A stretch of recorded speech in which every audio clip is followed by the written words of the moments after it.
As if we needed an excuse. Yeah, today is National Cheese Lovers Day. And here to help us celebrate and indulge is Alice Bergen-Phillips, owner of Cheesemonger right here in D.C. And Alice, you're what's called a cheesemonger. Cheesemonger, yes. So what is that? So a cheesemonger is an expert in cheese. Think about a sommelier is to wine, a cheesemonger is to cheese. Okay, and to do that, before you even got to that point, before you start off in international affairs, then worked at a coffee shop, how'd you end up in cheese? I mean, what a horrible job. Great, I mean, right, terrible. Yeah, so I moved to D.C. originally because I was a political science major, and, you know, that's what you do after college, you move to D.C. But I always had food jobs on the side, and slowly I realized more and more that I really cared more about my food job than my day job. So I transitioned to specialty coffee, and then I ended up at a shop that also had a cheese counter. And the cheesemonger actually left about 2 weeks after I started. And I was like, you know, you can do it. I like cheese. I can do this. I can deep dive, and I just fell in love with it. So here we are. Well, very nice. And just about every party, every event that you go to, there's often a cheese board. Yeah.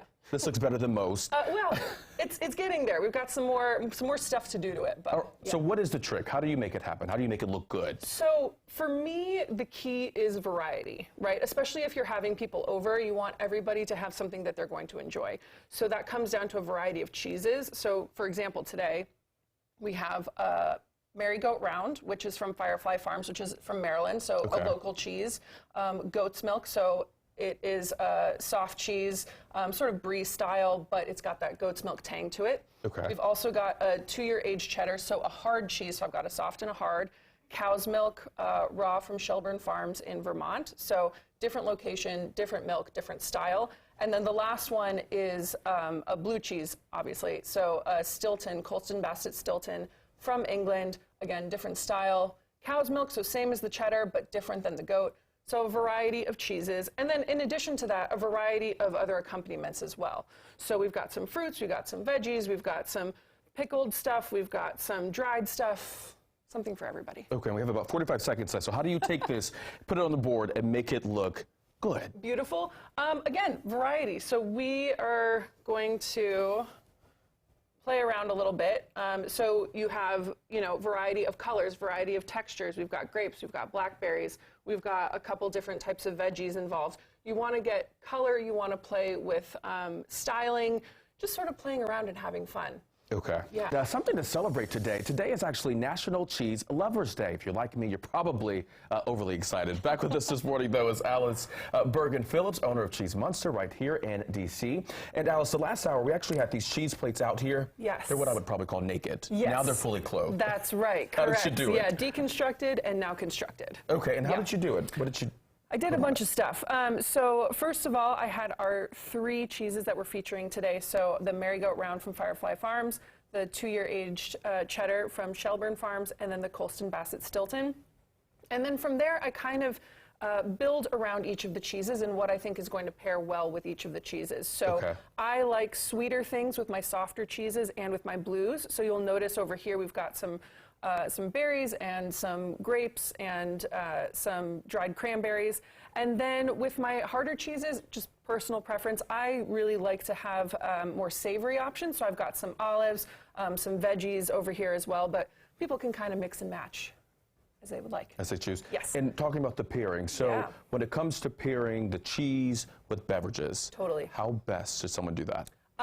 So many different things that you can do. You know, obviously cheese and wine is a classic pairing, but there are a ton of other pairings to explore as well. You know, it's dry January, so you can go through non-alcoholic pairings. You can do beer, you can do spirits, you can do cocktails, you can do all different kinds of stuff. So today I actually brought 3 different pairings, one for each of the cheeses. Okay. And one of the main things that you want to focus on when you're thinking about pairing is matching kind of strength with strength. So you don't want one, you know, drink that's really big and bold and overpowering with something really light and fresh, because you're not going to taste that other, you know, that cheese.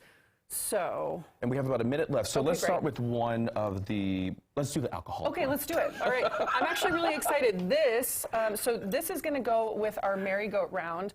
This is a champagne-style sparkling wine from Virginia. So I did local with local. So this is a renowned winemaker from the Champagne region of France who moved to Charlottesville and has been making some really, really lovely Chardonnay sparkling wines. Okay. So really dry. I love bubbles with soft cheeses. They kind of cleanse the palate a little bit because soft cheeses can kind of coat your palate. Okay. And so the bubbles, think of it like scrubbing bubbles, kind of lifts the cheese and gets you ready for the next bite. Got it. And should I pinch a little bit of the cheese off? Or? Yes, Okay. go for it. Yeah, usually we would have a knife, but Sorry, y'all. it's all good. I gotta try It's it. early, right? Okay. Yeah. I'm gonna do the same. It's good cheese. So really creamy, really buttery, a little bit of minerality, a little bit of tang. It's going to go with the minerality and the tang or the acidity of the wine as well and kind of blend together. It complements each other. All right, this is good. Tonight we'll have to try this. Oh, I'm going to try it too. I know you won't waste no time. All right, and where can people find you? So you can find me on Instagram, Facebook at cheesemonsterdc, or you can find me on my website, www.cheesemonsterdc.com. All right, sounds good. Thank you.